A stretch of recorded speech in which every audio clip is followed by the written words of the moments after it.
Nupi angang taruk hat khibaki zero FIR lokhat pinaba Delhi Police ta se thakre. Tha nipang khakta ngariba angang ama yauna angang ani amasung nupi ahum hat khiba kuki terroristsingi mathakta zero FIR lokhat pinaba Delhi Police ta se thaduna wakhat khre haina RPI athawalegi National Secretary Maheswar Thongnawjamna phongdokhre.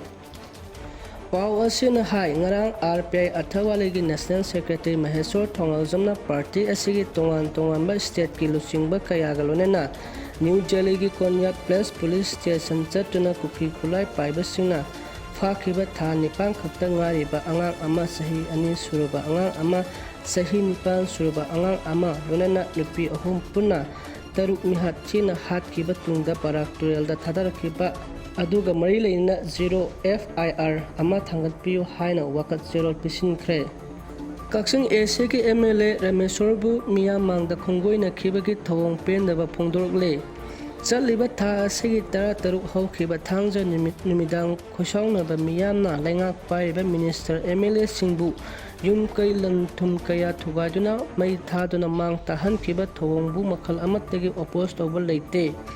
Adubu Kaksing AC ki MLA Mayoknare Rameshwarbu miyamangda khonggoinaba amati yotsei yauna hatnaba tawramkhiba thawongbu pendaba phongdorokle. MLA Mayoknare Rameshwarbu saugatpa miyamna thawdok adu laibak thibani haiduna irang saugatpa pamba miyoi kharana MLA ki yumda lakhiba matamda ingna tapna wari sanasi haiba fauba karimata takhide Hairi.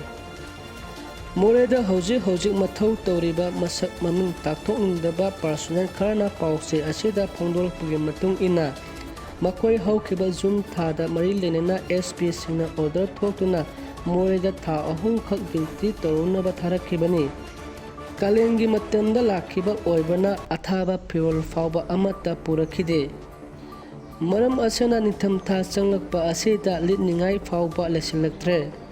Masigi mathakta MOREH Manipur Police ki personnel sing asi boycott lauthokna leiriba maramna Firol leibati laradana nongmaki sadaba yadaba Cheng Chak alu tilhau phauba leinaba honabata khudong sadaba kamayum mayoknaduna leiri Hairi.